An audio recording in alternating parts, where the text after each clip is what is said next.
আসসালামু আলাইকুম এভরিওয়ান, সবাইকে স্বাগত জানাচ্ছি আমাদের আজকের 10 মিনিট স্কুলের অ্যাডমিশন প্রোগ্রামের সাধারণ জ্ঞান আন্তর্জাতিক বিষয়ের আজকের লেকচারে।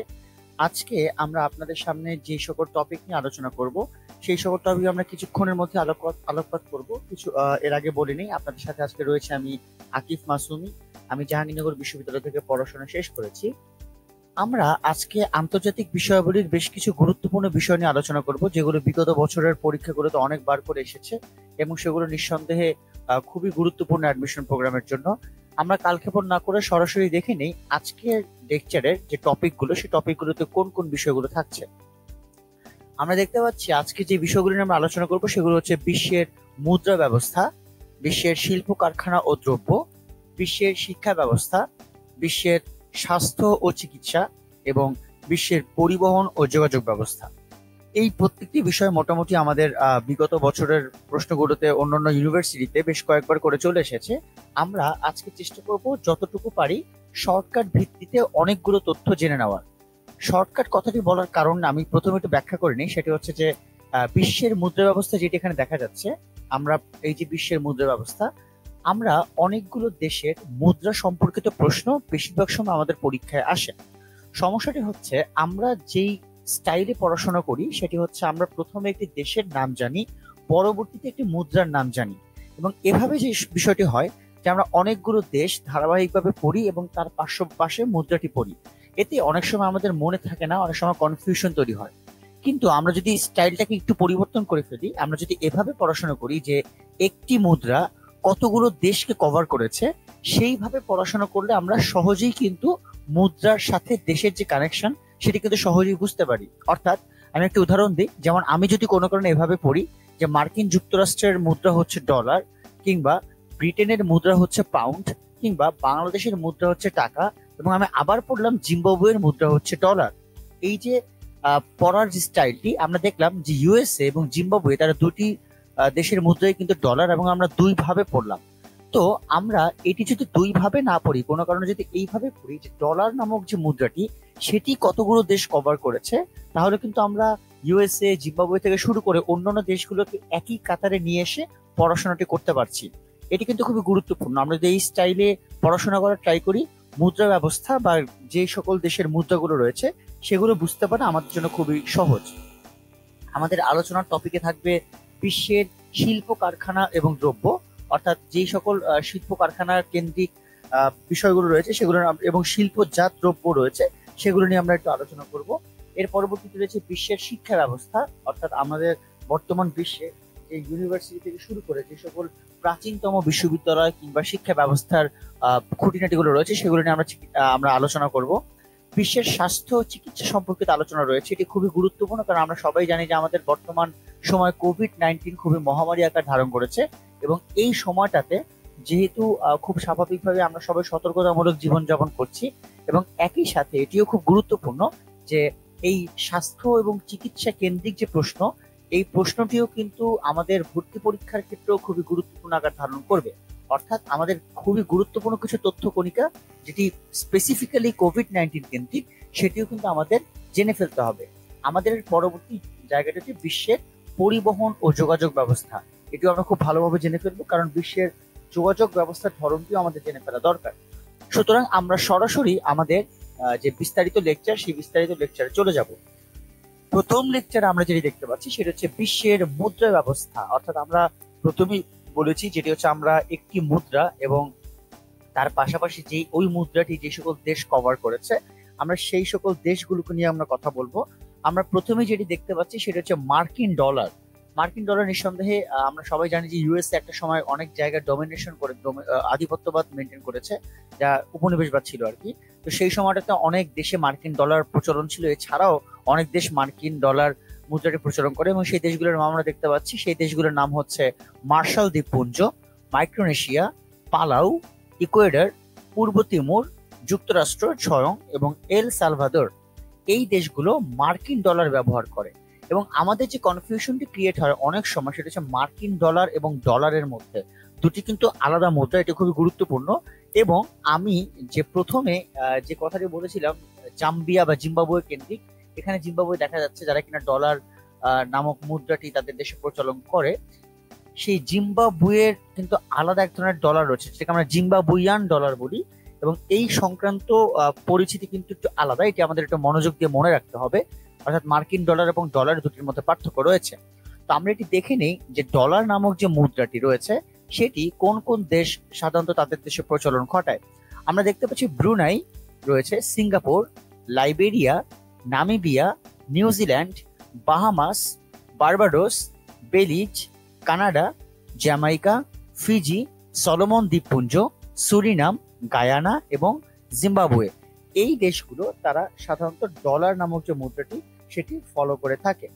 এবং আমরা একটু এর পাশাপাশি জেনে নিব যে আমাদের প্রধান মুদ্রা যেগুলো রয়েছে, আমরা কিন্তু প্রধান মুদ্রাগুলাই আজকের লেকচারে সন্নিবেশিত করেছি। অর্থাৎ আমরা কিন্তু যতটুকু পারি, অনেকগুলো দেশ বা একাধিক দেশ অন্তত কভার করে এরকম কিছু মুদ্রাই কিন্তু আমরা আমাদের আজকের এই ছকের মধ্যে সংযোজিত করেছি। আপনারা আরেকটি ছক দেখতে পাবেন এরপরে। এর পরবর্তীতে আমরা আরেকটি গুরুত্বপূর্ণ মুদ্রা দেখতে পাই, যেটি হচ্ছে ইউরো। এবং ইউরো কেন গুরুত্বপূর্ণ মুদ্রা? কারণটা হচ্ছে ইউরো মুদ্রাটি ইউরোপীয় ইউনিয়ন নামক যে সংগঠনটি রয়েছে সেই সংগঠনের সিলেক্টেড মুদ্রা। অর্থাৎ ওই ইউরোপীয় ইউনিয়ন ভিত্তিক দেশগুলো তারা অবশ্যই ইউরো নামক মুদ্রাটি ব্যবহার করে। অবশ্যই ইউরোপিয়ান ইউনিয়নের বাইরেও কিন্তু অনেকগুলো দেশ বা এই ইউরো মুদ্রাটি ব্যবহার করতে পারে, তবে ইউরোপীয় ইউনিয়নের জন্য ওই মুদ্রাটি ব্যবহার করা অনেকাংশে বাধ্যতামূলক। ইউরো নামক যে মুদ্রাটি তার একটি ছোট্ট ইতিহাস রয়েছে। আমি এটা অনেকটা ইউরোপীয় ইউনিয়ন কেন্দ্রিক। সেটি হচ্ছে 1995 সালে ইউরোপিয়ান সেন্ট্রাল ব্যাংক বা ইসিবি গঠিত হয় এবং তার পরবর্তীতে 1999 সালে ইউরোপীয় ইউনিয়ন গঠিত হয়। এবং এই যে ইউরো মুদ্রাটি, এটি ইউরোপীয় ইউনিয়নের একটি সন্নিবেশিত কিংবা সিলেক্টেড মুদ্রা হিসেবে সবসময় থাকবে, এই সিদ্ধান্তটিও কিন্তু 1999 সালে ইউরোপীয় ইউনিয়নের যে সভা সেই সভায় গ্রহণ করা হয়। অর্থাৎ এটি গ্রহণ করা হয় সিদ্ধান্তটি বেলজিয়ামের ব্রাসেলসে। আমরা এক নজরে দেখে নেই ইউরো অনুসরণ করে এই ধরনের দেশ বা ইউরো প্রচলন করে এই ধরনের দেশ কোনগুলো। আমরা দেখতে পাচ্ছি Cyprus, Belgium, Andorra, Austria, Estonia, Finland, France, Germany, Greece, Ireland, Italy, Monaco, Montenegro, Netherlands, Portugal, San Marino, Slovakia, Slovenia, Spain, Luxembourg, Vatican City, Kosovo, Malta এবং লিথুয়ানিয়া। এই হচ্ছে মূলত ইউরো ব্যবহারকারী দেশগুলো, যারা কিনা ইউরোপীয় ইউনিয়ন ভুক্ত অনেকগুলো কান্ট্রি এখানে রয়েছে এবং এর বাইরেও অনেকগুলো দেশ রয়েছে যারা কিনা ইউরো ব্যবহার করে। তো এই দেশগুলো সাধারণত যারা আমি প্রথমেই বলেছি ইউরোপীয় ইউনিয়ন ভিত্তিক যে সংগঠনগুলো রয়েছে তারা তো ব্যবহার করি, তার বাইরেও কিন্তু অনেকে ব্যবহার করে এবং এটি আমাদের খুব মনোযোগ দিয়ে মনে রাখতে হবে। আমরা এর পরবর্তীতে দেখতে পাবো ফ্রাঙ্ক। তবে একটু বলে রাখা দরকার, ইউরো যে মুদ্রাটি এটি অনেকেই ব্যবহার করলো, এটি সব থেকে বেশি প্রচলিত ইউরোপিয়ান যে কান্ট্রিগুলো রয়েছে সেই কান্ট্রিগুলোর মধ্যে। আমরা সরাসরি চলে যে ফ্রাঙ্ক নামক যে মুদ্রাটি, এটিও অনেকগুলো দেশ কভার করে এবং একটু বলে রাখা ভালো, ফ্রাঙ্ক নামক মুদ্রাটি সব থেকে বেশি কভার করেছে আফ্রিকান কান্ট্রিগুলোকে। অর্থাৎ আফ্রিকান কান্ট্রিগুলো ম্যাক্সিমাম এই ফ্রাঙ্ক নামক মুদ্রাটি ব্যবহার করে।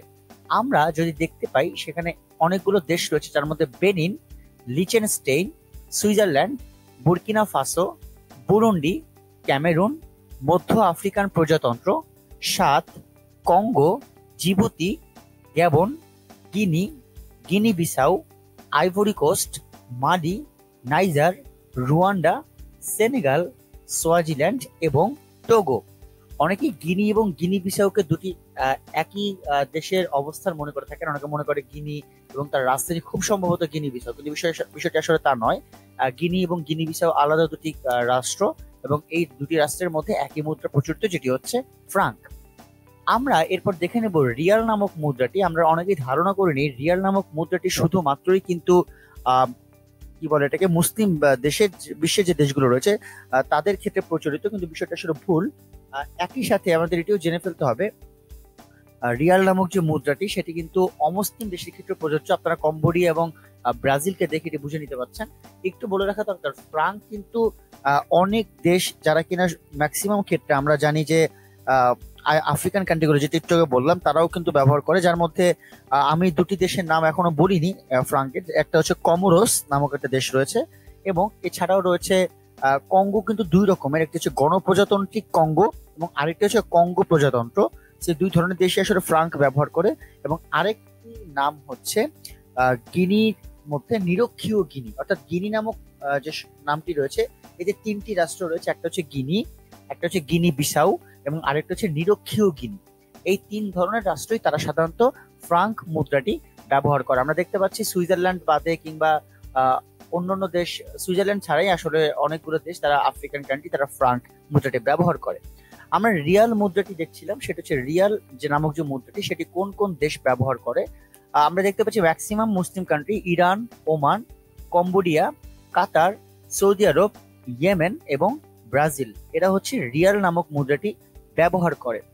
সুপ্রিয় শিক্ষার্থী বন্ধুরা, একটু বলে নেওয়া দরকার, এই রিয়ালের মধ্যে কিন্তু আরো অনেকগুলো দেশ থাকতে পারে এবং বলা হয় তারাও এটিকে ব্যবহার করে, কিন্তু বলে নেই যে রিয়াল নামক মুদ্রাটি এই দেশগুলো ব্যবহার করে। অন্যান্য দেশ তাদের স্থানীয় রিয়াল, অর্থাৎ কেউ এমন হতে পারে ব্রাজিলিয়ান রিয়াল, আমি এক্সাম্পল সাপেক্ষে বলছি, এমন হতে পারে আর্জেন্টাইন রিয়াল, অর্থাৎ ওই দেশের স্থানীয় সাপেক্ষে কিছু রিয়াল থাকতে পারে, সেগুলো তারা ব্যবহার করতে পারে। কিন্তু রিয়াল নামক যে ইউনিভার্সাল মুদ্রাটি বা কারেন্সিটি, সেটি এই দেশগুলো সাধারণত ব্যবহার করে থাকে। আমরা এরপর দেখতে পাচ্ছি দিনার, এবং আমরা অনেকেই ধারণা করি নিই দিনারও সম্ভবত শুধুমাত্র মুসলিম দেশগুলো ব্যবহার করে, এবং এই কথাটি অনেক ক্ষেত্রে সত্য। আমরা এখানে মুসলিম দেশগুলোই দেখতে পাচ্ছি। যেমন এখানে দিনার যারা প্রচলন করে তারা হচ্ছে Bahrain, Iraq, Jordan, Kuwait, Macedonia, Serbia, Algeria, Libya এবং তিউনিসিয়া। এই দেশগুলো দিনার নামক মুদ্রাটি ব্যবহার করে। আমরা এরপরে দেখতে পাচ্ছি দিরহাম নামক একটি মুদ্রা, এবং এই দিরহাম নামক মুদ্রাটি ব্যবহার করে দুটি দেশ প্রধানত, এটা হচ্ছে সংযুক্ত আরব আমিরাত এবং মরক্কো। এই হচ্ছে একদম প্রধান কিছু মুদ্রা, যে মুদ্রাগুলো ম্যাক্সিমাম দেশ কভার করে, যে দেশগুলোতে ওই মুদ্রাটি প্রচলিত। আমরা এই মুদ্রার আরো কিছু ব্যাখ্যা দেখে নিব আমাদের পরবর্তী স্লাইডে আমরা মনোনিবেশ করি। আমরা দেখতে পাচ্ছি পেসো নামক একটি মুদ্রা রয়েছে, এটি খুবই গুরুত্বপূর্ণ। পেসো নামক মুদ্রা আমরা অনেকেই জানি এটা হচ্ছে দক্ষিণ আমেরিকান কন্টিনেন্টে এই মুদ্রাটি অনেক বেশি প্রচলিত। এছাড়াও এশিয়ার অনেকগুলো দেশও এটা প্রচলন ঘটায়। আমরা দেখতে পাচ্ছি পেসো মুদ্রাটি ব্যবহার করে যারা, তারা হচ্ছে কিউবা, ডোমিনিকান প্রজাতন্ত্র, Philippines, Mexico, Argentina, Chile, Colombia এবং উরুগুয়ে। অর্থাৎ আপনারা বুঝতে পারছেন এখানে ম্যাক্সিমামই আমেরিকা মহাদেশের অন্তর্গত, এবং এছাড়াও ফিলিপাইন রয়েছে। এরা হচ্ছে মূলত পেসো নামক মুদ্রাটি ব্যবহার করে থাকে। আমরা এরপর দেখতে পাবো সেটা হচ্ছে যে রুপি, খুবই বহুল প্রচলিত মুদ্রা। এই অর্থে বহুল প্রচলিত কারণ এটি হচ্ছে উপমহাদেশের মুদ্রা বলা হয়, যেহেতু অনেকগুলো উপমহাদেশীয় দেশ এটি ব্যবহার করে থাকে। আমরা দেখে নেই সর্বমোট কারা কারা ব্যবহার করে। এখানে ভারত রয়েছে, অবশ্যই তারা রুপি ব্যবহারের ক্ষেত্রে প্রধান বৃহত্তম একটি দেশ। সিচেলিস রয়েছে, নেপাল, পাকিস্তান, শ্রীলঙ্কা এবং মরিশাস, অর্থাৎ আফ্রিকান কান্ট্রিগুলোর মধ্যেও কিন্তু রুপির প্রচলনটি রয়েছে। এটি খুবই গুরুত্বপূর্ণ আমাদের জেনে ফেলা। এর পরবর্তীতে আমরা দেখতে পাচ্ছি র্যান্ড নামক একটি মুদ্রা রয়েছে, যে র্যান্ড নামক মুদ্রাটি ব্যবহার করে থাকে দক্ষিণ আফ্রিকা। এবং এই র্যান্ড নামক মুদ্রাটি কিন্তু প্রাথমিকভাবে একটু বলে নেওয়া দরকার, একটি ছোট্ট ইতিহাস রয়েছে। দক্ষিণ আফ্রিকায় র্যান্ড নামক মুদ্রাটি প্রচলিত ছিল না। আমরা সবাই এর আগে শুনেছি যে দক্ষিণ আফ্রিকার রাজধানী তিনটি, এবং স্থান ভেদে কিংবা অঙ্গরাজ্য কিংবা প্রদেশ ভেদে দক্ষিণ আফ্রিকার কিছু মুদ্রার ভিন্নতা ছিল, এবং এই মুদ্রার ভিন্নতা সাপেক্ষে ভিন্ন ভিন্ন মুদ্রা দক্ষিণ আফ্রিকায় একটি সময় ছিল যখন প্রচলন হতো, কিন্তু পরবর্তীতে দক্ষিণ আফ্রিকায় একটি ইউনিভার্সাল কারেন্সি এটি বাস্তবায়ন করা হয়, এবং এটি হচ্ছে মূলত র্যান্ড। আমরা এরপর যেটি জানবো সেটা হচ্ছে জাপানের মুদ্রার নাম হচ্ছে ইয়েন। একটু নিচে আসি, আমরা দেখতে পাচ্ছি চীনের মুদ্রার নাম কি ইউয়ান। এই দুটি দেশের মুদ্রা নিয়ে একটু শিক্ষার্থীরা কনফিউজড হতে পারে। আমি একটু বলে নিই, জাপানেরটা আপনারা ইয়েন মনে রাখবেন, চীনেরটা হচ্ছে ইউয়ান। এই দুটো কিন্তু একই মুদ্রা না। অনেকে মনে করতে পারে সম্ভবত উচ্চারণ যেহেতু কাছাকাছি, সেহেতু মুদ্রার ফরম্যাটটা বা নাম খুব সম্ভবত একই, কিন্তু বিষয়টা আসলে তা নয়। জাপানের মুদ্রা আলাদা এবং চীনের মুদ্রাও আলাদা, এটি একটু আপনারা মনোযোগ দিয়ে দেখবেন। আমি আবারও বলছি, জাপানের মুদ্রার নাম হচ্ছে ইয়েন, এবং যেটি হচ্ছে চীনের মুদ্রা সেটি হচ্ছে ইউয়ান। আমরা এরপর যেটি দেখতে পাচ্ছি সেটি হচ্ছে রুবল নামক মুদ্রাটি পৃথিবীর আয়তনের যে বৃহত্তম দেশ রাশিয়া, তারা ব্যবহার করে থাকে, এবং রাশিয়ার পাশাপাশি আরেকটি দেশ ব্যবহার করে রুবল, সেটা হচ্ছে বেলারুশ। অর্থাৎ রাশিয়া এবং বেলারুশ তারা রুবল নামক মুদ্রাটি ব্যবহার করে থাকে। এরপর আমরা দেখতে পাচ্ছি পাউন্ড, যেটি অন্য অনেক খ্যাতি যুক্ত একটি মুদ্রা, এবং যেটি অনেক বেশি প্রচলন ঘটে বিভিন্ন দেশে। এই মুদ্রাটিও কোন কোন দেশে প্রচলিত সেটা আমাদের জানা দরকার। এবং আমরা এটাও আগে ধরে নিতাম যে পাউন্ড সম্ভবত শুধুমাত্র ইউরোপিয়ান কান্ট্রি ব্যবহার করে, বিষয়টা আসলে কখনোই তা না। আপনারা এখানে দেখতে পাচ্ছেন যে লেবানন ব্যবহার করে পাউন্ড, যেটাকে এশিয়ার কান্ট্রি, সিরিয়া মুসলিম এশিয়ার কান্ট্রি, যুক্তরাজ্য যেটি পাউন্ড ব্যবহারের ক্ষেত্রে বা প্রচলনের ক্ষেত্রে সব থেকে বড় কান্ট্রি যুক্তরাজ্য, তারা এই পাউন্ড ব্যবহার করে থাকে। এবং একই সাথে মিশর রয়েছে, মিশর এটি ব্যবহার করে থাকে। আমরা আমাদের পরবর্তী আলোচনায় দেখি যে মিশর যেভাবে ব্যবহার করে একইভাবে সুদান ব্যবহার করে থাকে, এবং দক্ষিণ সুদান তারাও কিন্তু পাউন্ড ব্যবহার করে থাকে। এই হচ্ছে মূলত পাউন্ড ব্যবহার করার যে একটি জায়গা, অর্থাৎ এই দেশগুলো পাউন্ড নামক মুদ্রার প্রচলনটি তাদের দেশে ঘটায়। সোম নামক যে মুদ্রাটি, এই মুদ্রাটি আবার মধ্য এশিয়ার দুটি দেশ তারা অনুসরণ করে। একটি দেশ হচ্ছে কিরগিজস্তান এবং আরেকটি দেশ হচ্ছে উজবেকিস্তান। এই মধ্য এশিয়ার দুটি দেশ, এই দুটি দেশ কিন্তু তারা সাবেক সোভিয়েত ইউনিয়ন তথা সোভিয়েত ইউনিয়ন ভেঙে তারপর তারা গঠিত হয়েছে। এই দুটি দেশ কিরগিজস্তান এবং উজবেকিস্তান তারা সোম নামক মুদ্রাটি ব্যবহার করে থাকে। ক্রোনা খুবই গুরুত্বপূর্ণ একটি মুদ্রা, এবং ক্রোনা ব্যবহার করে সুইডেন এবং আইসল্যান্ড। একটু বলে নেওয়া দরকার, ক্রোনা সুইডেন এবং আইসল্যান্ড ব্যতীত অন্যান্য দেশও ব্যবহার করে থাকে। অর্থাৎ আমরা এর আগে একবার পড়েছিলাম যে স্ক্যান্ডিনেভিয়ান যে কান্ট্রিগুলো রয়েছে, আমরা জানি স্ক্যান্ডিনেভিয়ান মোট 5টি কান্ট্রি রয়েছে। এই 5টি কান্ট্রির মধ্যে ফিনল্যান্ড ব্যতীত বাকি যে কান্ট্রিগুলো রয়েছে তারা কিন্তু ক্রোনা ব্যবহার করে। তার মানে যদি এটি সত্য হয় তাহলে সুইডেন এবং আইসল্যান্ড বাদে আরো দুটি কান্ট্রি, যারা হচ্ছে ডেনমার্ক এবং নরওয়ে, তারাও কিন্তু ক্রোনা নামক মুদ্রাটি ব্যবহার করে থাকে। কারণ ক্রোনাকে বলা হয় অনেকটা স্ক্যান্ডিনেভিয়ান মুদ্রা এই অঞ্চলটি সাপেক্ষে। এই হচ্ছে ক্রোনা নামক মুদ্রার পরিচিতি। আমরা এরপরে দেখতে পাচ্ছি রুপিয়া। রুপিয়া নামক মুদ্রাটি ইন্দোনেশিয়া এবং মালদ্বীপ তারা ব্যবহার করে থাকে। একটু কনফিউজ হতে পারে অনেকেই, রুপি এবং রুপিয়া কি এক কিনা। আসলে এক নয়, রুপি এবং রুপিয়ার মধ্যে পার্থক্য রয়েছে। অনেকে বিভিন্ন ভর্তি পরীক্ষায় এটিকে অপশন হিসেবে দাগানোর ক্ষেত্রে এক করে দেখে, যেটি একটু বোকামি। এই কাজটি যাতে আমরা না করি, আমরা একটু সতর্ক থাকবো। রুপিয়া আলাদা মুদ্রা এবং এটি আসলে দুটি মুসলিম কান্ট্রি ইন্দোনেশিয়া এবং মালদ্বীপ, সেই ক্ষেত্রে রুপিয়া নামক মুদ্রাটি প্রচলিত।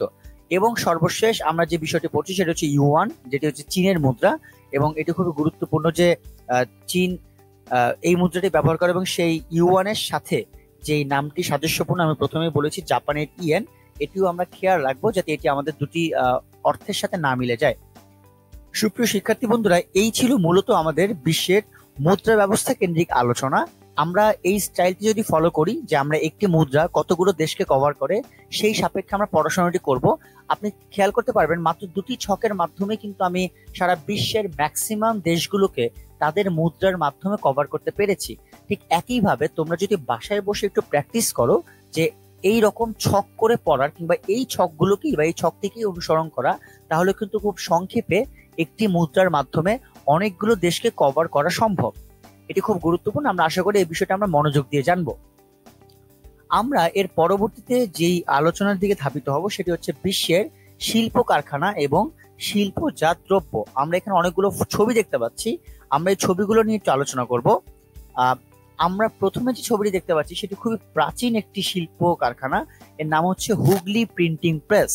এটি ভারতে অবস্থিত এবং এটি 1778 সালে স্থাপিত করা হয়। এবং একটু বলে নেওয়া ভালো, যে মানুষটি এই হুগলি প্রিন্টিং প্রেস স্থাপনা করেন তার নাম হচ্ছে উইলকিন্স। আমি আবারও বলছি, তার নাম হচ্ছে উইলকিন্স।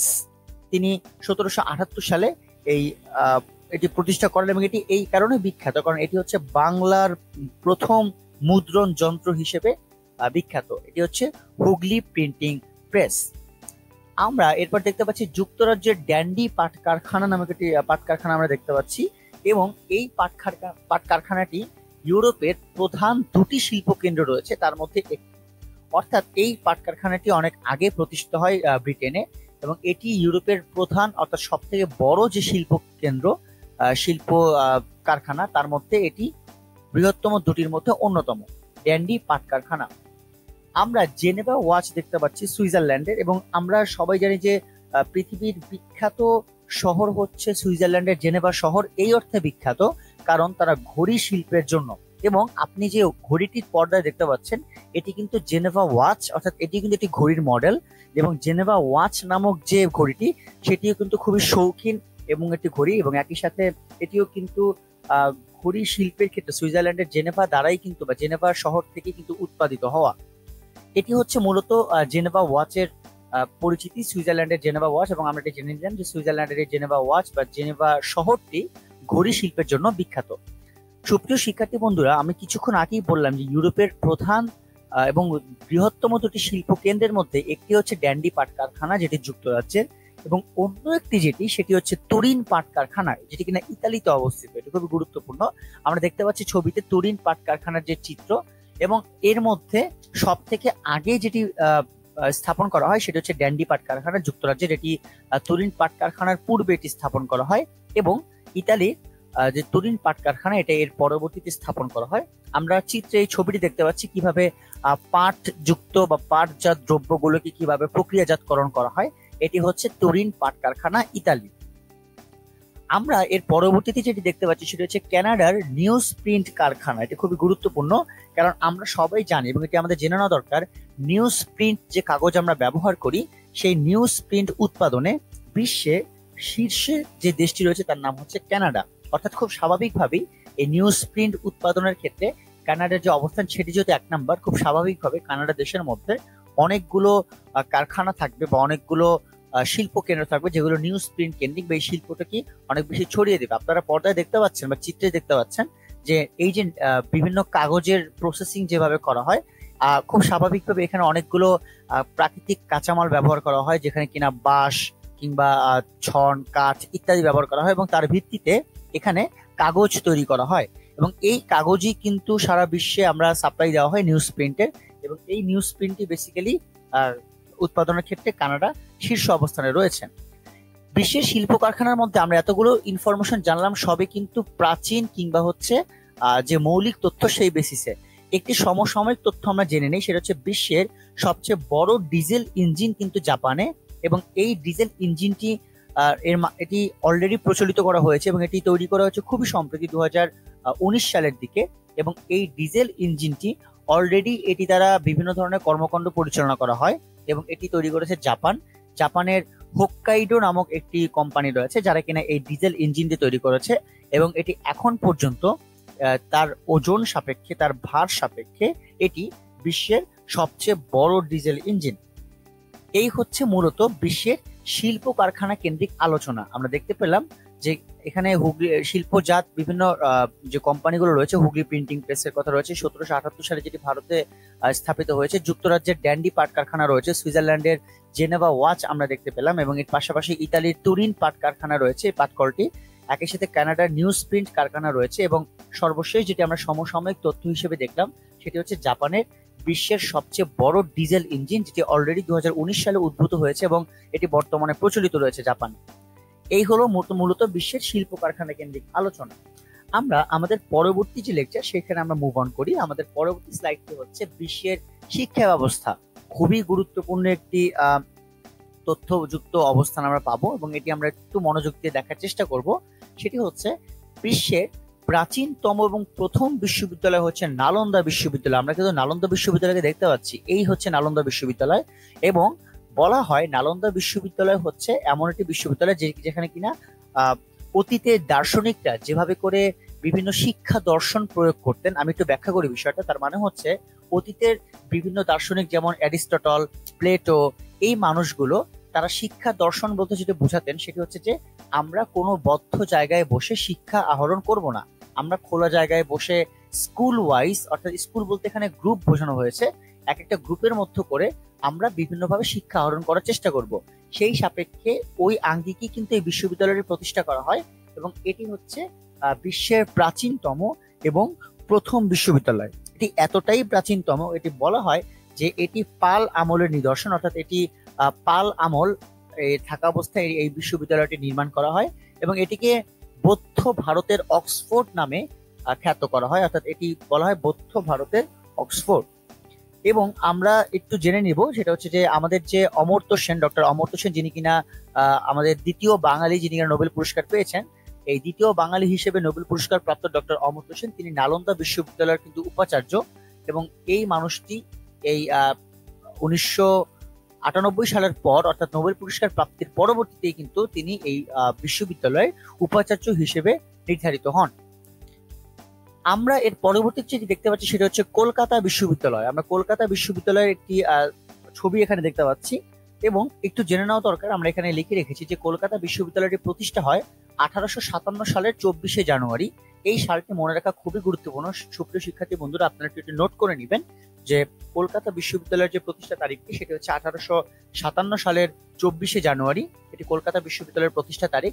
এবং একই সাথে আমরা এটি জেনে নিব, সেটি হচ্ছে আমরা দেখতে পাচ্ছি বিশ্বভারতী বিশ্ববিদ্যালয়, এবং এই বিশ্বভারতী বিশ্ববিদ্যালয় কিন্তু খুবই প্রাচীন একটি বিশ্ববিদ্যালয়। আমরা প্রথমে এর প্রতিষ্ঠা দেখতে পেয়েছি, কিন্তু এই বিশ্বভারতী বিশ্ববিদ্যালয় যেটি কিনা আধুনিক সময়কালে যে প্রতিষ্ঠিত অবস্থানটি ঘটে সেটি হচ্ছে 23শে ডিসেম্বর 1921 সালে, এবং এটি প্রতিষ্ঠা করেন কবি রবীন্দ্রনাথ ঠাকুর। আমরা সবাই তাকে চিনি, এবং ওই সময়টি এই কারণেই কিন্তু পরবর্তীতে আমরা দেখেছি কলকাতার যে শান্তিনিকেতন যে জায়গাটি রয়েছে, সেই শান্তিনিকেতন জায়গাটি কিন্তু ধীরে ধীরে কিছুটা বিখ্যাত হয়ে ওঠে, এবং এর পিছনে কিন্তু এই বিশ্ববিদ্যালয়টি বড় অবদান রয়েছে।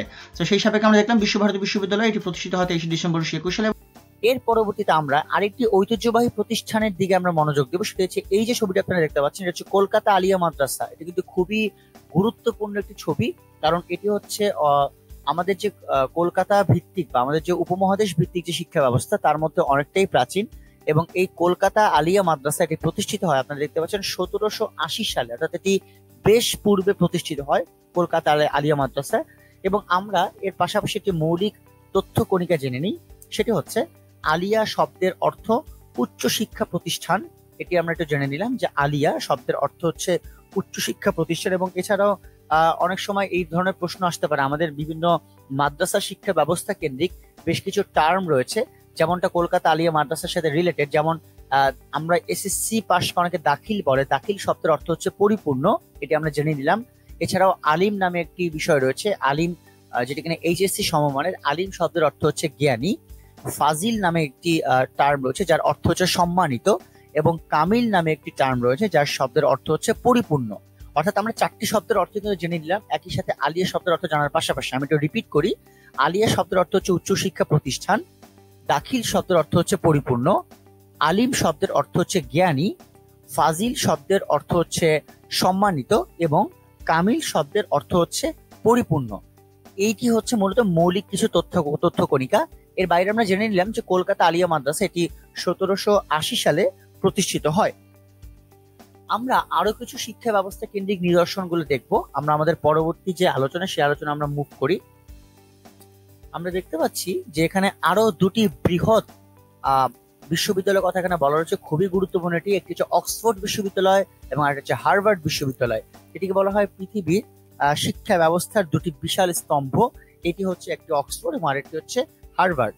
তবে এর ইতিহাস সম্পর্কে আমরা জেনে নিই, এবং একটু বলে রাখা দরকার, এই দুটি বিশ্ববিদ্যালয়ের মধ্যে সব থেকে পুরনো বিশ্ববিদ্যালয় হচ্ছে অবশ্যই হার্ভার্ড বিশ্ববিদ্যালয়। এবং অক্সফোর্ড বিশ্ববিদ্যালয় থেকে আমরা একটু জেনে নিই, অক্সফোর্ড বিশ্ববিদ্যালয় এটি প্রতিষ্ঠিত হয় 1906 সালে। আমরা দেখতে পাচ্ছি এটি আসলে একটা ভুল দেওয়া আছে, এটি আসলে 1906 হবে না। অক্সফোর্ড বিশ্ববিদ্যালয় আসলে হার্ভার্ড বিশ্ববিদ্যালয়ের থেকেও অনেক বেশি পুরনো, এবং এটিকে সংশোধন করে নেবেন, এখানে একটা সংখ্যার ভুল রয়েছে, এটি হবে 1096 সালে। অর্থাৎ আপনারা অবশ্যই বুঝতে পারছেন কত বড় ভুল এটি, একটু সংশোধন করে নেবেন। আমি আবারও বলছি, অক্সফোর্ড বিশ্ববিদ্যালয় প্রতিষ্ঠিত হয় 1096 সালে। শূন্যটা 9 জায়গায় চলে আসবে, 9টা শূন্যের জায়গায় চলে যাবে। আমি আবারও বলছি, অক্সফোর্ড বিশ্ববিদ্যালয় প্রতিষ্ঠিত হয় 1096 সালে। এবং অক্সফোর্ড বিশ্ববিদ্যালয় এটি স্থাপিত হয় ইংল্যান্ডের রাজা অষ্টম হেনরির সময়। তার সময় এই অক্সফোর্ড বিশ্ববিদ্যালয়টি প্রতিষ্ঠিত হয়। তিনি রাজা অষ্টম হেনরি, তিনি এই অক্সফোর্ড বিশ্ববিদ্যালয়টি প্রতিষ্ঠিত করেন। খুব স্বাভাবিকভাবে এটি পৃথিবীর অন্যতম সেরা মর্যাদাবান বিশ্ববিদ্যালয়। এরপর আমরা দেখতে পাচ্ছি হার্ভার্ড বিশ্ববিদ্যালয়ের একটি চিত্র। এখানে খুবই গুরুত্বপূর্ণ বিষয়টা হচ্ছে হার্ভার্ড বিশ্ববিদ্যালয়ে আগে একটি বিষয় আমাদের জানা দরকার, E9 একটি টার্ম। E9 নামক যে টার্মটি, এই টার্মটি ব্যবহার করা হয় সর্বাধিক নিরক্ষর অধ্যুষিত যে 9টি দেশ রয়েছে, সেই নিরক্ষর অধ্যুষিত 9টি দেশকে একসাথে বলা হয় E9। অর্থাৎ এখানে কিন্তু নিরক্ষর শব্দটি উল্লেখ করা হয়েছে, কিন্তু E9 এর পরিপূর্ণ রূপ কিন্তু এডুকেটেড 9 বা এডুকেটিং 9 বলা হয়, অর্থাৎ যারা কিনা নিরক্ষরতা থেকে মুক্ত হওয়ার চেষ্টা করছেন। তো বিষয়টি হচ্ছে যে আপাতত এই E9টি হচ্ছে এমন একটি সাংকেতিক বা এমন একটি মেটাফরিক টার্ম, যে রূপক শব্দটি বা পরিশব্দটি ব্যবহার হয় 9টি দেশকে ব্যবহার করার ক্ষেত্রে, যে হচ্ছে E9। আমরা এটি দেখতে পাই হার্ভার্ড বিশ্ববিদ্যালয়ের যা একটি বিষয়। হার্ভার্ড বিশ্ববিদ্যালয় বলা হয় এটি প্রতিষ্ঠিত হয় 1636 সালে এবং এটি হার্ভার্ড ইউনিভার্সিটি, এটি অবস্থিত হচ্ছে যুক্তরাষ্ট্রে, মার্কিন যুক্তরাষ্ট্রে হার্ভার্ড বিশ্ববিদ্যালয়টি অবস্থিত 1636 সালে। এবং এখানে আরেকটি ভুল তথ্য আছে, একটু সংশোধন করা দরকার। এখানে বলা হচ্ছে হার্ভার্ড বিশ্ববিদ্যালয় হচ্ছে প্রাচীনতম বিশ্ববিদ্যালয়, কিন্তু আমরা দেখতে পাচ্ছি আসলে প্রাচীনতম বিশ্ববিদ্যালয় যদি বলা হয় সেটি হবে নালন্দা, এবং যদি ইউরোপের ক্ষেত্রে বলা হয় বা এক্ষেত্রে বলা হলে অক্সফোর্ড বিশ্ববিদ্যালয় কিন্তু হার্ভার্ড বিশ্ববিদ্যালয়ের পূর্বে প্রতিষ্ঠিত হয়েছে। কিন্তু যদি বলা হয় মহাদেশ ভিত্তিক ভাবে, অর্থাৎ উত্তর আমেরিকা মহাদেশ কিংবা আমেরিকা মহাদেশের ক্ষেত্রে, সেক্ষেত্রে হার্ভার্ড বিশ্ববিদ্যালয় প্রাচীনতম বিশ্ববিদ্যালয় হিসেবে পরিগণিত হবে। এই বিষয়টা আমরা একটু মনোযোগ সহকারে দেখে নেব। হার্ভার্ড বিশ্ববিদ্যালয় ক্ষেত্রে আরেকটি ইম্পর্টেন্ট বিষয়টি হচ্ছে হার্ভার্ড বিশ্ববিদ্যালয় মূলত আমরা প্রথমেই দেখতে পেলাম যে 1636 সালে যুক্তরাষ্ট্রে প্রতিষ্ঠিত হয়, এবং যুক্তরাষ্ট্রের কিন্তু যে 50টি রাজ্য রয়েছে সেই সাপেক্ষেই কিন্তু এটি যুক্তরাষ্ট্রের সবচেয়ে প্রাচীনতম বিশ্ববিদ্যালয় দাবি করা হয়, অর্থাৎ প্রত্যেকটি স্টেট সাপেক্ষে। সো এই কারণে এটি খুবই গুরুত্বপূর্ণ। মূলত আমরা দেখতে পাচ্ছি পরবর্তীতে যে উপমহাদেশে ইংরেজি শিক্ষার যে প্রচলনটি হয়েছে সেই প্রচলনটি কিন্তু হয়েছে 1835 সালে। আমরা এর পরবর্তী আরেকটি গুরুত্বপূর্ণ বিষয় দেখতে পাচ্ছি যে প্রাচীন কারোইন বিশ্ববিদ্যালয়ের যে অস্তিত্ব, সেই অস্তিত্ব ছিল হচ্ছে মরক্কোতে, অর্থাৎ ছিল বলতে এখানে যেটি মিন করা হয়েছে যে এটি মরক্কোতে খুঁজে পাওয়া গেছে, তার মানে এই না যে বর্তমানে নেই। মূলত এটি 1963 সালে যে মরক্কোর আধুনিক রাষ্ট্রীয় বিশ্ববিদ্যালয় ব্যবস্থাটি রয়েছে সেই আধুনিক রাষ্ট্রীয় বিশ্ববিদ্যালয় ব্যবস্থার মধ্যে সেটিকে অন্তর্ভুক্ত করা হয়েছে। তার সেই সাপেক্ষে বলা যায় যে সেই কারণ বিশ্ববিদ্যালয়ের অস্তিত্ব রয়েছে, একটু ডিফারেন্ট আঙ্গিকে রয়েছে, বাট সেটি রয়েছে। আমরা এর পরবর্তীতে যেটি দেখতে পাচ্ছি সেটা হচ্ছে ভারতের ফোর্ট উইলিয়াম কলেজ, এবং এই ভারতের ফোর্ট উইলিয়াম কলেজটি প্রতিষ্ঠিত হয় 1800 সালে। এটি খুবই গুরুত্বপূর্ণ যে যেটি, কেননা এটি হচ্ছে প্রথম কলেজ যেটি কিনা ভারতের শিক্ষা ব্যবস্থার ক্ষেত্রে লর্ড দ্বারা কর্তৃক প্রণীত প্রথম কলেজ। এবং এই ফোর্ট উইলিয়াম কলেজের যিনি প্রতিষ্ঠাতা ছিলেন তার নামটা আমাদের জেনে ফেলা দরকার। তার নাম হচ্ছে উইলিয়াম কেরি, তিনি ভারতের এই ফোর্ট উইলিয়াম কলেজের প্রতিষ্ঠাতা। এই হচ্ছে মূলত আমাদের ফুল বিশ্বের শিক্ষা ব্যবস্থা কেন্দ্রিক আলোচনা। এখান থেকে কিন্তু অনেকগুলো গুরুত্বপূর্ণ প্রশ্ন আসতে পারে, যেমন হচ্ছে নালন্দা বিশ্ববিদ্যালয় কেন্দ্রিক প্রশ্ন খুবই গুরুত্বপূর্ণ, আমি একটু বলে নিলাম, শিক্ষার্থীরা একটু মিলিয়ে নেবেন বিষয়টাকে। এছাড়াও আমাদের যেটি বিষয়টা আমরা জেনে নিলাম যে কলকাতা আলিয়া মাদ্রাসার যে কনসেপ্ট, এটি খুবই গুরুত্বপূর্ণ। একই সাথে অক্সফোর্ড এবং হার্ভার্ডের বিষয়টা আমরা জেনে নিলাম, এবং এই ভারতের ফোর্ট উইলিয়াম কলেজের শেষে যে তথ্য ভূমিকা, এটিও খুবই গুরুত্বপূর্ণ তথ্য। এই হচ্ছে মূলত আমাদের বিশ্বের শিক্ষা ব্যবস্থা কেন্দ্রিক আলোচনা। আমরা আমাদের পরবর্তী আলোচনার দিকে মুভ অন করি। আমাদের পরবর্তী আলোচনা খুবই গুরুত্বপূর্ণ, বিশ্বের স্বাস্থ্য এবং চিকিৎসা। সুপ্রিয় শিক্ষার্থী বন্ধুরা, প্রথমে একটু বলে নেওয়া দরকার, বিশ্বের স্বাস্থ্য এবং চিকিৎসার ক্ষেত্রে আমরা অনেক ক্ষেত্রে যেটি হয় সেটা হচ্ছে যে আমাদের সাম্প্রতিক প্রশ্নগুলোকে ফলো করতে হয়, কিন্তু সাম্প্রতিক প্রশ্নগুলো আমরা অবশ্যই দেখব, তার আগে আমরা একটু জেনে নিব সেটি হচ্ছে যে সকল অতীত ভিত্তিক বা মৌলিক প্রশ্ন আমাদের পরীক্ষার জন্য গুরুত্বপূর্ণ হতে পারে, কি এমন মৌলিক বিষয়গুলো থাকতে পারে যেগুলো আমাদের জন্য গুরুত্বপূর্ণ, এটি একটু আমরা প্রথমে দেখে নিব, তারপর আমরা অন্যান্য বিষয়ের আলোচনাগুলো করব। আমরা প্রথমে দেখতে পাচ্ছি পোলিও টিকা, যেটি কিনা পোলিও রোগের যে আবিষ্কারের ক্ষেত্রে পোলিও টিকা আবিষ্কার করেন জোনাস সাল্ক। তিনি এটি আবিষ্কার করেন 1955 সালে, যেটি জানা খুবই গুরুত্বপূর্ণ আমাদের। এরপরে যে মৌলিক তথ্য কণিকাটি আমরা দেখতে পাচ্ছি, বিশ্বে প্রথম এইডস রোগীর সন্ধান পাওয়া যায় কোথায়? এটি হচ্ছে 1981 সালে যুক্তরাষ্ট্রে এই প্রথম এইডস রোগীর সন্ধানটি পাওয়া যায়। এই পরের তথ্যটি আমরা অনেকেই জানি, সেটা হচ্ছে ডেঙ্গু রোগের জীবাণুবাহী মশার নাম হচ্ছে এডিস মশা, এটি খুবই গুরুত্বপূর্ণ। একই সাথে আমরা এটিও জেনে ফেলবো যে বার্ড ফ্লু, এটি হচ্ছে পাখির এক ধরনের ইনফ্লুয়েঞ্জা রোগ। আপনারা সবাই জানেন যে বার্ড ফ্লু রোগটি কিন্তু খুবই ভয়ঙ্কর আকারে একবিংশ শতাব্দীর শুরুর দিকে অনেক বেশি ছড়িয়ে গিয়েছিল, পরবর্তীতে এটি অবশ্য নিয়ন্ত্রণে এসেছে। আমরা বিভিন্নভাবে মুরগি থেকে শুরু করে আমাদের অন্যান্য যে পাখিগুলো রয়েছে, বাংলাদেশেও কিন্তু এই রোগটি কিছুটা প্রভাব বিস্তার করেছিল। সুতরাং এই বার্ড ফ্লু যে আলোচিত রোগটি, এটি আসলে পাখির এক ধরনের ইনফ্লুয়েঞ্জা রোগ। আমরা এটি একটু দেখবো যে এশিয়া মহাদেশে এইডস রোগের সন্ধান পাওয়া যায় 1984 সালে থাইল্যান্ডে। এখানে দুটি তথ্য কিন্তু খুবই সিনোনিমাস, একটা হচ্ছে বিশ্বে প্রথম এইডস রোগীর সন্ধান পাওয়া যায় 1981 সালে, এই সালটি আমরা মনে রাখবো, ইউএসএ তে। এবং এশিয়া মহাদেশে এইডস রোগীর সন্ধান পাওয়া যায় 1984 সালে থাইল্যান্ডে, অর্থাৎ 81 সালে সারা বিশ্বে, তার 3 বছর পর 84 সালে এটি শুধুমাত্র এশিয়া মহাদেশের ক্ষেত্রে। আমরা এর পরবর্তীতে জেনে নিব সেটা হচ্ছে যে এইডস রোগ নিয়ে যেহেতু কথা হচ্ছে, আমরা একটি মহাদেশ ভিত্তিক পরিসংখ্যান জেনে নিই যে আমাদের বর্তমান বিশ্বে সবচেয়ে বেশি এইডস রোগী কোথায় রয়েছে।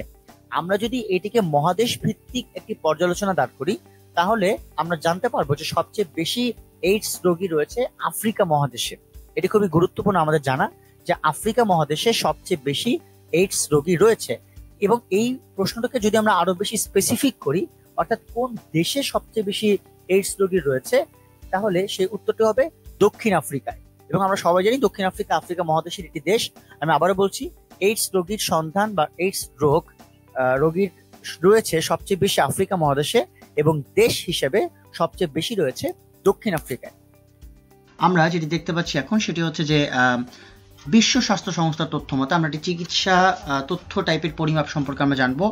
আর্সেনিক নামক একটি ভয়ঙ্কর রোগের একটি বিষয়। আর্সেনিক রোগের যে নামটি, সেই নামটির সাথে আমরা অনেকেই পরিচিত। আমরা দেখেছি যে 80 দশকে বা 90 দশকে কিভাবে করে খুব বড় ধরনের কিছু সমস্যা আমরা লক্ষ্য করতে পেরেছিলাম, যেক্ষেত্রে কিনা আর্সেনিকের দ্বারা আক্রান্তের সংখ্যা অনেক বৃদ্ধি পেয়েছে, কিংবা এটিকে একটি মহামারী আকারে কিংবা খুব বড় ধরনের একটি ভয়ঙ্কর রোগ আকারেও ব্যাখ্যা করা যায় সেই সাপেক্ষে। সো বেসিক্যালি আমরা যদি বলতে চাচ্ছি সেটা হচ্ছে এই আর্সেনিকের গ্রহণযোগ্য মাত্রাটি কিন্তু রয়েছে, যেটি রয়েছে 0.05 মিলিগ্রাম পার লিটার। এখানে একটু বলে নেওয়া ভালো, অনেকে কিন্তু 0.05 মিলিগ্রাম অথবা লিটার বলেন, বিষয়টি অথবা না, বিষয়টা হবে মিলিগ্রাম পার লিটার। এবং এখানে কিন্তু আর্সেনিকের গ্রহণযোগ্য মাত্রাটি বলে দেওয়া রয়েছে। কিন্তু যদি কোনো কারণে এই প্রশ্নটি চলে আসে যে আর্সেনিকের সহনীয় মাত্রাটি তাহলে কত, সেই সাপেক্ষে উত্তরটি হবে 0.01 মিলিগ্রাম পার লিটার। আমি আবার বলছি 0.01 মিলিগ্রাম পার লিটার। একটু বলে দিলাম এটি, কারণ এটি আমাদের স্লাইডে সন্নিবেশিত করে নেই, কিন্তু আপনারা এই তথ্যটি খুব ভালোভাবে জেনে নেবেন যে অ্যাকচুয়ালি গ্রহণযোগ্য মাত্রাটি সেটি বর্তমানে 0.05 মিলিগ্রাম পার লিটারে অবস্থান করছে। আমরা এটি একটু জানবো, সার্স কি। সার্স হলো এক ধরনের নিউমোনিয়া রোগ। কেন আমরা সার্স বিষয়টি জানবো? কারণ আমরা যে কোভিড-19 নামক যে মহামারীটি জেনে থাকি, সেই কোভিড-19 মহামারী রোগটি কিন্তু অনেক মিউটেশনের মাধ্যমে, অর্থাৎ অনেকগুলো রোগের প্রতিরোধের ভিত্তিতেই কিন্তু তৈরি হয়েছে। তার মধ্যে অন্যতম রোগ হচ্ছে সার্স, যেটি কিনা 2005 সালে কিছুটা মহামারী আকারে লক্ষ্য করা যায়। এবং এই সার্স বিশেষ করে হচ্ছে এক ধরনের নিউমোনিয়া রোগ, যেটি কিনা বেশিরভাগ ক্ষেত্রে শিশুদের আক্রান্ত করে এবং শিশুদের এই রোগে বেশি আক্রান্ত দেখা যায়। আমরা এরপর দেখবো যে বিশ্বে প্রথম সোয়াইন ফ্লু, যেটি খুবই গুরুত্বপূর্ণ। বিশ্বে প্রথম সোয়াইন ফ্লু দেখা যায় 1976 সালে এবং বাংলাদেশে প্রথম সোয়াইন ফ্লু দেখা যায় 2009 সালে, যেটি খুবই গুরুত্বপূর্ণ। এই অর্থে গুরুত্বপূর্ণ কারণ আমরা জানি সোয়াইন ফ্লু হচ্ছে শূকরের একটি রোগ এবং এই শূকরের এই রোগটি পরবর্তীতে অনেকগুলো প্রাণীর মধ্যে ছড়িয়ে যাওয়ার একটি সম্ভাবনা থাকে। এবং এই সোয়াইন ফ্লু রোগটি অস্ট্রেলিয়াতে বিশেষ করে শুরু হয়। এই যে প্রথমে আমাদের এখানে বলা আছে বিশ্বে প্রথম সোয়াইন ফ্লু দেখা যায়, এটি অস্ট্রেলিয়াতে দেখা যায় এবং এটি মহামারী আকারও ধারণ করে এবং এটি নির্দিষ্ট সময় পর এটি আসলে নিয়ন্ত্রণের মধ্যে চলে আসে। কিন্তু স্টিল এখনো দাবি করা হচ্ছে 2020 সালে এসে যে সোয়াইন ফ্লু আবারও মহামারী আকার ধারণ করতে পারে। সেই সাপেক্ষে আমাদের এই তথ্যটি জেনে ফেলা খুবই দরকার যে এটি 1976 সালে বিশ্বে দেখা যায় এবং বাংলাদেশে 2009 সালে এই রোগের যে প্রাদুর্ভাবটি সেটি লক্ষ্য করা যায়। আমরা এরপর যে বিষয়টা আমরা জেনে নেব সেটি হচ্ছে যে বিশ্বে প্রথম ক্লোন মানব শিশুর নাম কি। যে মানব শিশু কি ক্লোনের মাধ্যমে তৈরি হয়েছে তার নাম হচ্ছে ইভ এবং এই ইভ এর জন্ম হয় 2002 সালে। তিনি বিশ্বের প্রথম ক্লোন মানব শিশু। এবং আমরা একটু জেনে নেব যে ক্লোন মানব শিশু এবং টেস্ট টিউব বেবি কিন্তু এক জিনিস না, দুটি কিন্তু ভিন্ন জিনিস। আমরা দেখতে পাচ্ছি টেস্ট টিউব বেবির যিনি জনক তিনি হচ্ছেন রবার্ট এডওয়ার্ডস, তিনি হচ্ছেন টেস্ট টিউব বেবির জনক এবং এটি খুবই গুরুত্বপূর্ণ একটি ধারণা, আমরা এটি জেনে নিব। একই সাথে আমরা দেখতে পাচ্ছি বিশ্বের প্রথম ক্লোনিং প্রাণী হচ্ছে একটা ভেড়া, সেই ভেড়াটার নাম ছিল ডলি এবং ডলি হচ্ছে বিশ্বের প্রথম ক্লোনিং প্রাণী ডলি। এর বাইরে আমরা কিছু বিষয় জেনে নিব, সেটি হচ্ছে আমরা যে এখানে দেখতে পেলাম যে টেস্ট টিউব বেবি নিয়ে একটু আলোচনা হচ্ছে, আমরা একটু জেনে নিব যে বাংলাদেশে টেস্ট টিউবের মাধ্যমে 3 জন শিশু কিন্তু জন্মগ্রহণ করেছিল এবং এই 3 শিশু যারা জন্মগ্রহণকারী তাদের নাম হচ্ছে হীরা, মণি এবং মুক্তা। এই প্রশ্নটি খুবই গুরুত্বপূর্ণ, অনেক পরীক্ষায় চলে এসেছে, আমরা একটু মনোযোগ দিয়ে শুনে নিই। আমি আবারও বলছি, বাংলাদেশের টেস্ট টিউবের মাধ্যমে যে 3 শিশু জন্মগ্রহণ করেন তারা হচ্ছে হীরা, মণি এবং মুক্তা। এর বাইরেও স্বাস্থ্য সম্পর্কিত আমরা আরেকটি প্রশ্ন এখানে দেখতে পাচ্ছি, পেনিসিলিন প্রথম কে আবিষ্কার করেন? এটা হচ্ছে আলেকজান্ডার ফ্লেমিং, তিনি প্রথম পেনিসিলিন আবিষ্কার করেন। এর বাইরেও আমাদের কিছু স্বাস্থ্য ভিত্তিক তথ্য রয়েছে, যেমন আমরা এটি জেনে নিব সেটি হচ্ছে যে আমাদের যে গলগণ্ড নামক যে রোগটি হয়, সেই গলগণ্ড রোগের কারণটি হচ্ছে আয়োডিনের অভাব, অর্থাৎ আয়োডিন না থাকার কারণে কিন্তু গলগণ্ড রোগটি হয়। এবং আমরা বেশ কয়েকবার কিন্তু বিভিন্ন রোগের ধারাবাহিক আলোচনার সাপেক্ষে আমরা জানতে পারি যে জিন ভিত্তিক সমস্যা বা অমুকের জিনের সমস্যা। তো জিন আসলে কাকে বলে, এই প্রশ্নটিও কিন্তু বেশ কয়েকবার ভর্তি পরীক্ষায় চলে এসেছে যে জিন কি। তো এর উত্তরটি হচ্ছে জিন হচ্ছে মানুষের বংশগতির ধারক এবং বাহক, এটিকে বলা হয় জিন। এবং আমরা অনেক সময় ক্যান্সার রোগী দেখতে পারি, এবং এখানে খুব বেসিক বা মৌলিক কিছু প্রশ্ন আসে যে আসলে ক্যান্সার যে রোগ, এই ক্যান্সার রোগের এটাকে বলা হয় অন্যতম কারণ কি, এবং ক্যান্সার রোগের অন্যতম কারণটি হচ্ছে খুব সংক্ষেপে বলতে গেলে যে কোষের, আমাদের শরীরে যে কোষ রয়েছে সেই কোষের অসাধারণ বৃদ্ধি, অর্থাৎ কোষের অসাধারণ বৃদ্ধি হচ্ছে ক্যান্সার রোগের সব থেকে মৌলিক কারণ।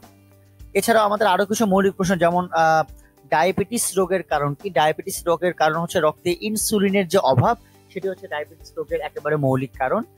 এছাড়াও আমরা অনেকগুলো ভিটামিন জনিত কিছু বিষয় রয়েছে, যেমন রাতকানা রোগের কারণ হচ্ছে ভিটামিন এ এর অভাব।